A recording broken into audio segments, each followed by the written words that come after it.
Taipei তথা তাইওয়ানে আমাদের তৃতীয় দিনের বৃষ্টি ভেজা সকালে আমাদের প্রথম গন্তব্য ছিল ওয়ানহুয়া অঞ্চলের বিখ্যাত লংশান টেম্পল।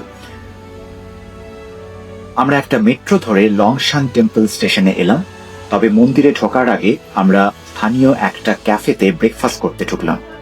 ক্যাফেটার নাম কি ছিল আমরা পড়তে পারিনি, তবে নিচে আমি ঠিক যেভাবে লেখা ছিল সেটাই লিখে দিলাম। কেউ পড়তে পারলে নিচে জানিয়ে দেবেন। কি এটা জিনিসটা কিরকম খেতে? ভালো খেতে। কি বানিয়েছে অ্যাকচুয়ালি?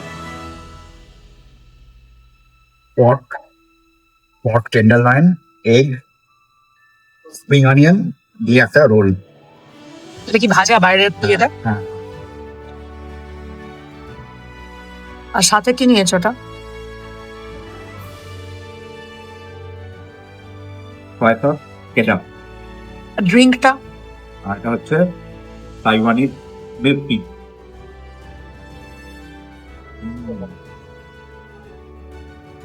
দারুণ খেতে। যেরকম ব্রেকফাস্ট সেরে ছাতা মাথায় বৃষ্টির মধ্যে আমরা এগোতে থাকলাম সেই বিখ্যাত লংশান টেম্পলের দিকে। এই যে বাঁদিকে দেখা যাচ্ছে লংশান টেম্পলের প্রাচীর, আর তার সামনে এখানে অনেকেই তাদের ছোট ছোট ঝুড়িতে করে ফুল বিক্রি করছেন।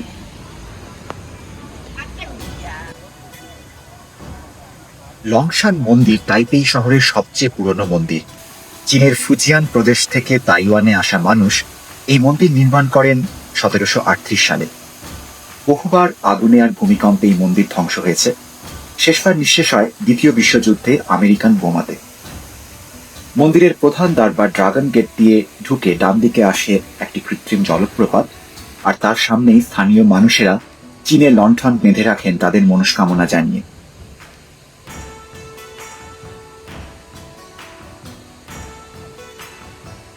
লংশান মন্দিরের প্রধান উপাস্যা হলেন বোধিসত্ত্ব গুয়ান ইন। ইনি ভারতবর্ষে অবলোকিতেশ্বর নামে পরিচিত। পূর্ব এশিয়াতে কালে কালে ইনি নারী রূপে পূজিতা হতে শুরু করেন। বৌদ্ধ মতে বোধিসত্ত্বেরা কিন্তু দেবতা নন, তাঁরা মানুষের উন্নতি সাধনে ব্রতী হয়ে স্বেচ্ছায় নির্বাণ লাভ থেকে বিরত থাকেন। এই যেমন গুয়ানিন সাধারণ মানুষের সাধারণ জীবনের দুঃখ, কষ্ট, আশা, আকাঙ্ক্ষার বিহিত করেন। এই মন্দির তাই স্থানীয় মানুষের কাছে ভীষণ গুরুত্বপূর্ণ। তাইওয়ানের মানুষ এরকম লাল কাঠের দুটি টুকরো ফেলে তাদের জিজ্ঞাসার উত্তর খোঁজেন মন্দিরে এসে। মন্দিরে ঢোকার পরেই আসে নাট মন্দিরের মতো একটি ছোট দালান। এর ছাদে কাঠের সূক্ষ্ম কারুকার্য দেখবার মতো।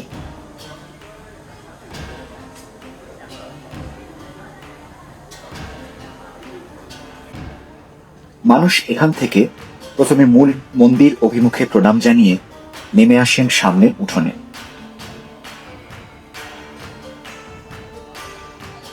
এখানে আছে ধূপদানিতে একটি বিশালকায় ধূপ।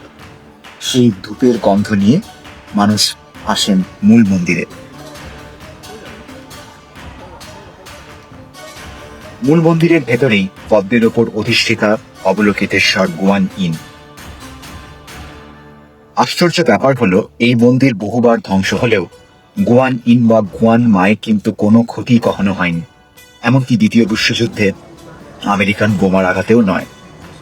এই মূর্তি নাকি সেই আদি মূর্তি যা এখনো বিরাজমান।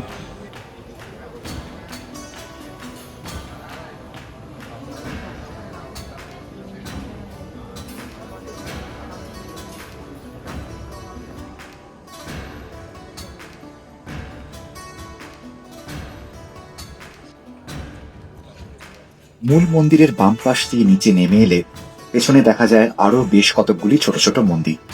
সেগুলোতেও মানুষ প্রণাম করছেন, নিবেদন করছেন। এখানে অনেকে নানা রকমের পুঁথি পড়াশুনো করছেন বলে দেখলাম। লংশান মন্দির মূলত বৌদ্ধ অবলোকিতেশ্বরের মন্দির হলেও তাইওয়ান বা চীনের প্রথা মেনে এখানে কিন্তু তাওইজম বা অন্যান্য স্থানীয় রিলিজিয়ানেরও মানুষ নিয়ত যাতায়াত করেন।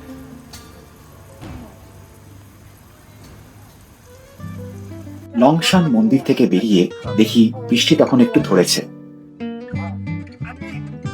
রাস্তার উপরে সবাই মিলে কেমন মদ খাচ্ছে দেখে নিন।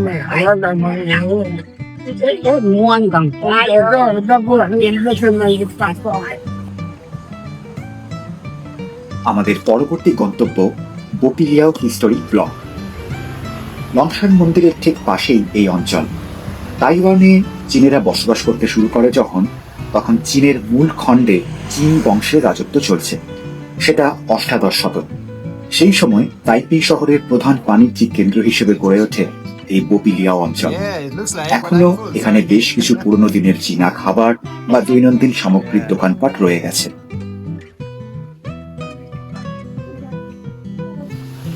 সকাল সকাল ভালো করে মাছ ভাজা হচ্ছে। আমার মনে হচ্ছে লোকজন এখানে হয়তো সকালবেলা মাছ খায়।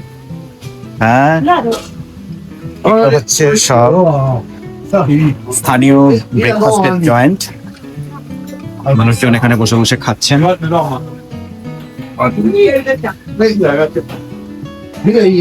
দেখুন চপ দিয়ে মাছ ছাড়িয়ে কিভাবে খেয়ে নিচ্ছেন লোক।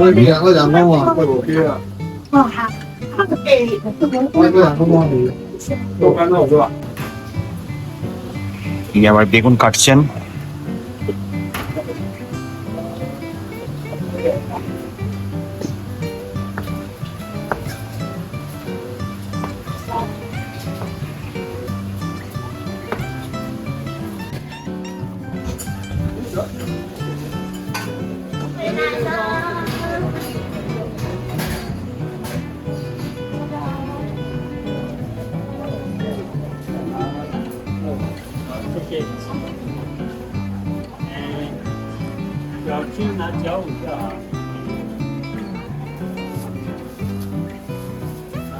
আঠারোশো 1895 থেকে 1945 এই 50 বছর জাপানি অধীনে থাকে তাইওয়ান।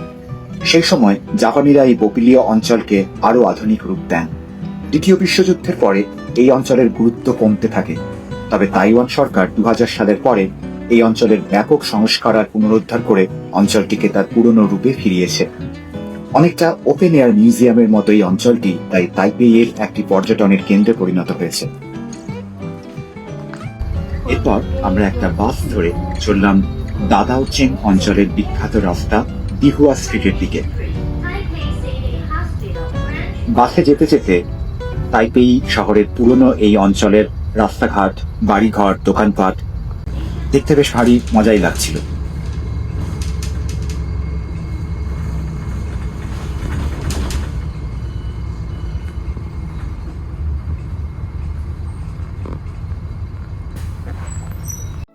দিহুয়া স্ট্রিট দাদাওচেং অঞ্চলের ঐতিহাসিক মেন স্ট্রিট। দীর্ঘ প্রায় 150 বছর দিহুয়া স্ট্রিট ছিল তাইপেইয়ের বড় বাজার। চীনের ফুজিয়ান প্রভিন্স থেকে মানুষেরা এসে এখানে বসবাস করতে শুরু করেন এবং এই অঞ্চলকে একটি ব্যবসায়িক অঞ্চলে পরিণত করেন।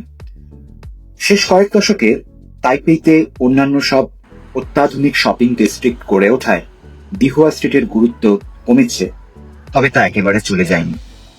আজও অনেক পারিবারিক ব্যবসা আর বাণিজ্যিক সংস্কৃতির দেখা এখানে মেলে। অনেক প্রজন্ম ধরে এই দিহুয়া স্ট্রিটে মানুষ ট্র্যাডিশনাল চাইনিজ মেডিসিন, শুকনো সি ফুড, চা, মশলা, ছিট কাপড় ইত্যাদির ব্যবসা করে আসছেন। সব ছিট কাপড়ের দোকান, পর্দা তৈরি করছেন বোধহয়।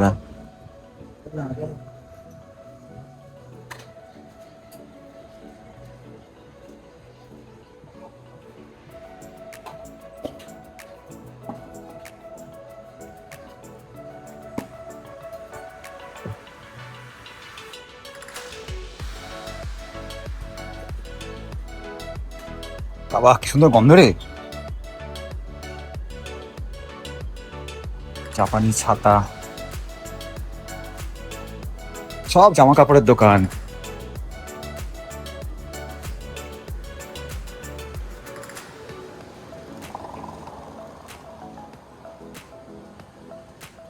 এটা স্টিঙ্কি টোফু নিশ্চয়ই। এটা স্টিঙ্কি টোফু, গন্ধটা পেলি? পুরোনো তাইওয়ানের খুব একটা বিখ্যাত রাস্তা হচ্ছে দিহুয়া স্ট্রিট। দিহুয়া স্ট্রিট না, আগে হয়তো এটা খুব লোকজনের শপিং এর, হ্যাঁ আগে লোকজনের শপিং এর জন্য এইখানে আসতো এখানে। আস্তে আস্তে আজকাল হয়তো এইসব দোকানে আর কেউ লোক আসে না, কিন্তু এই রাস্তাগুলো হচ্ছে দেখেই বোঝা যাচ্ছে এগুলো অনেক পুরনো জায়গাগুলো। পাথরগুলো কি হয়? What's the use of this? চুড়ি, আংটি এসব তো। কেনে কি কথা?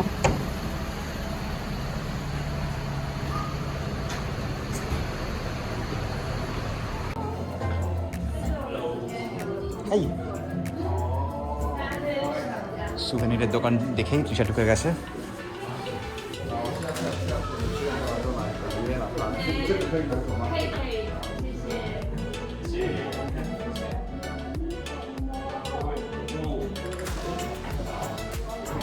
এই দোকানে ভদ্রমহিলা ঠিক কি বানাচ্ছেন জানার ইচ্ছে হলো আমার।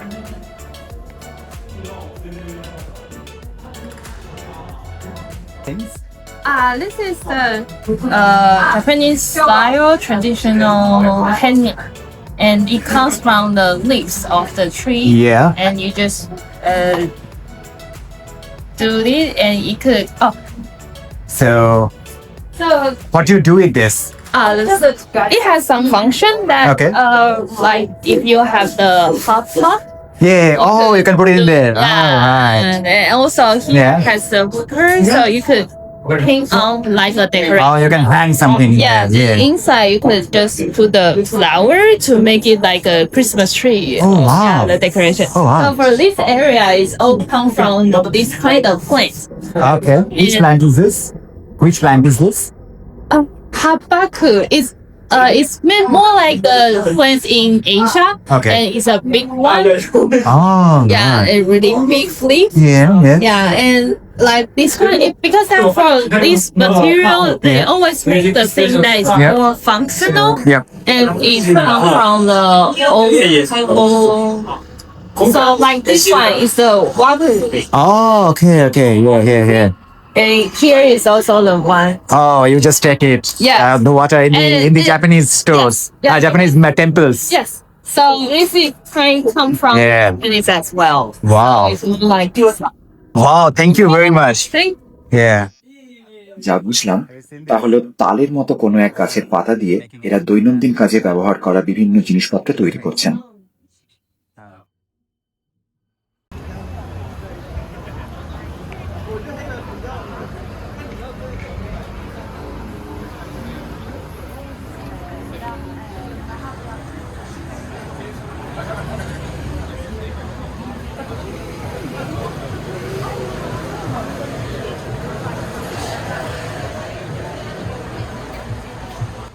লোকে বলছে তাইওয়ানিজ ব্যাগ। আমাদের ছোটবেলায় দেখতাম এগুলোতে করে লোকে মাছ আনতো, একদম সেই জিনিস।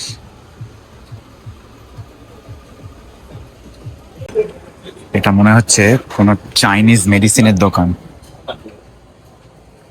The different, that one, eating, one, eating, yeah, okay. 3000， 3,200块，这是已经是回馈， 100克，100克，好，一本的多少钱啊？别要的，我能会吹耶， ও এই আমি এই দোকানটার ব্যাপারে এই দোকানগুলোর ব্যাপারে পড়েছি।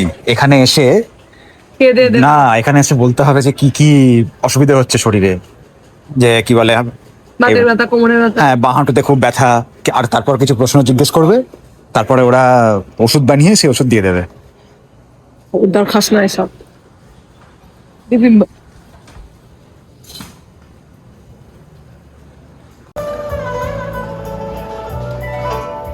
এখানে রয়েছে বিনোদনের ব্যবস্থাও, যেমন এই ছেলেটি বাজাচ্ছে একটি ট্র্যাডিশনাল চাইনিজ ইনস্ট্রুমেন্ট যার নাম গুজহেং।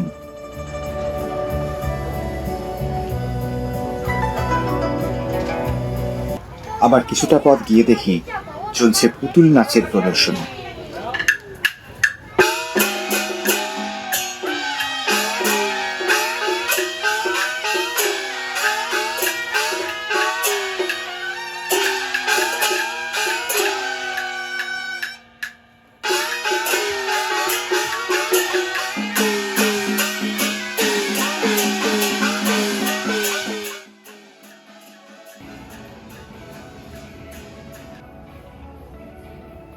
বইয়ের দোকান দেখে ঢুকে পড়লাম সেখানেও, কিন্তু বেশিরভাগই মান্দারিন ভাষায় লেখা বই, তাই ইচ্ছে থাকলেও কোনো বই কিনে বেরিয়ে আসতে পারলাম না।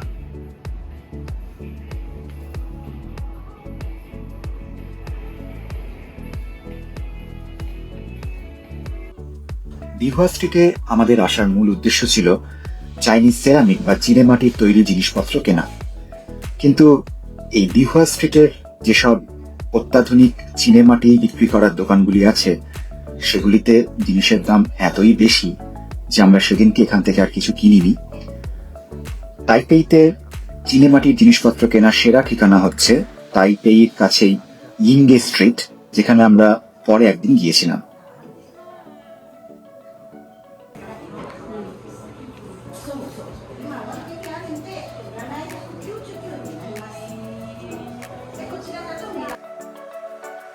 টিপটটার দাম 22,000 তাইওয়ানিজ ডলার।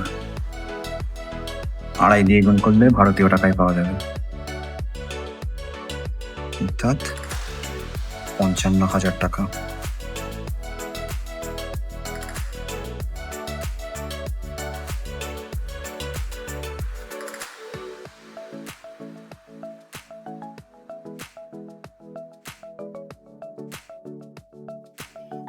এটা আবার একটা দেখুন, 12,000।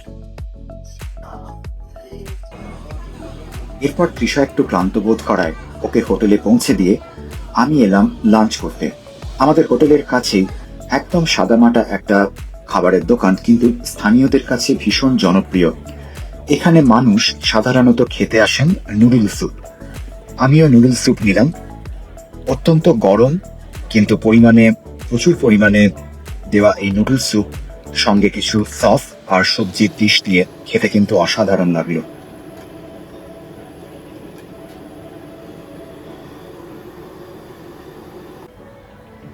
সেই দুপুরে তৃষা আর হোটেল থেকে বেরোয়নি, তাই আমি একা একাই বেশ কিছুক্ষণ ঘোরাঘুরি করলাম। হোটেলের কাছাকাছি যেহেতু আমাদের শিমেনদিং এরিয়া আছে, সেই শিমেনদিং এরিয়ায় আমি আবার গেলাম, সেই যেখানে একদম প্রথম দিনের রাতে আমরা গিয়েছিলাম। এই দুপুরবেলাতেও সেখানে নানা রকমের স্ট্রিট পারফরমেন্স চলছে।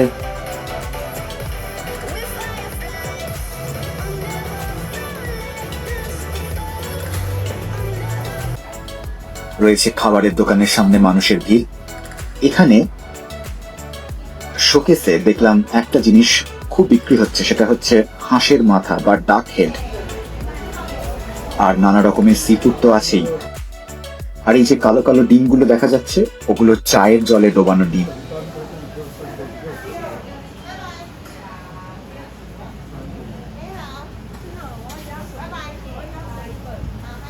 উইকেন্ড বলেই হয়তো হবে, শিমেনদিং অঞ্চল কিন্তু সেই দুপুরবেলাতেও একেবারে গমগম করছিল।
আমি রাস্তায় কিছুক্ষণ ঘোরাঘুরি করার পর চলে এলাম ডন ডন ডঙ্কি নামের এই বিখ্যাত এবং সুবিশাল সুপার মার্কেটটিতে। জাপানের শিবুয়া অঞ্চলে ডন কিহোতে বলে একটা সুপার মার্কেটে আমি ঢুকেছিলাম, এবং পরে জানলাম যে তাইওয়ানের এই ডন ডন ডঙ্কি আসলে সেই ডন কিহোতে সুপার মার্কেটেরই ব্যবসার অধীনে। শিবুয়া ডন কিহোতে যদিও আকারে এর থেকে আরো অনেক বড় ছিল, কিন্তু এইটিও কোনো অংশে কম নয়। 3 থেকে 4 তলা বৃহৎ এই দোকানের বিভিন্ন ফ্লোরের বিভিন্ন সেকশনে ঠাসাঠাসি করে এবং প্রায় গাদাগাদি করে রাখা আছে আপনার জীবনে ব্যবহার করা প্রায় যে কোনো জিনিস।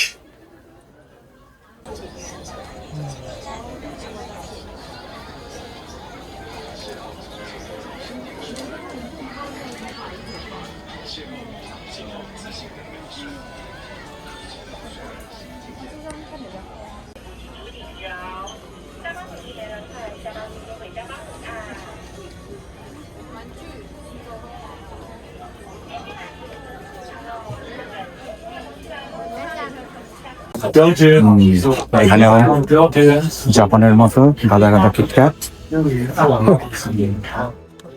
জাপানের সেই ডন কিহোতে সুপারমার্কেটে দেখেছিলাম বহু বহু রকমের বহু বহু স্বাদের কিটক্যাটের সম্ভার।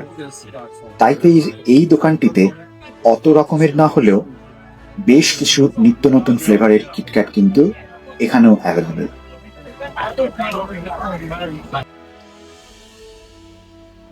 দোকানটা সব থেকে ভালো যে জায়গাটা আমার লেগেছিল সেটা হচ্ছে একেবারে শেষের দিকে, যেখানে পেলাম একদম তাজা শাকসবজি, ফলমূল বা মাছ মাংসের জায়গাটা।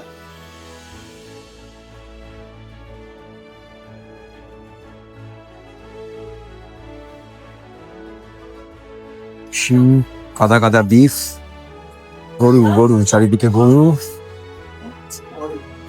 এবার কি জল নাকি?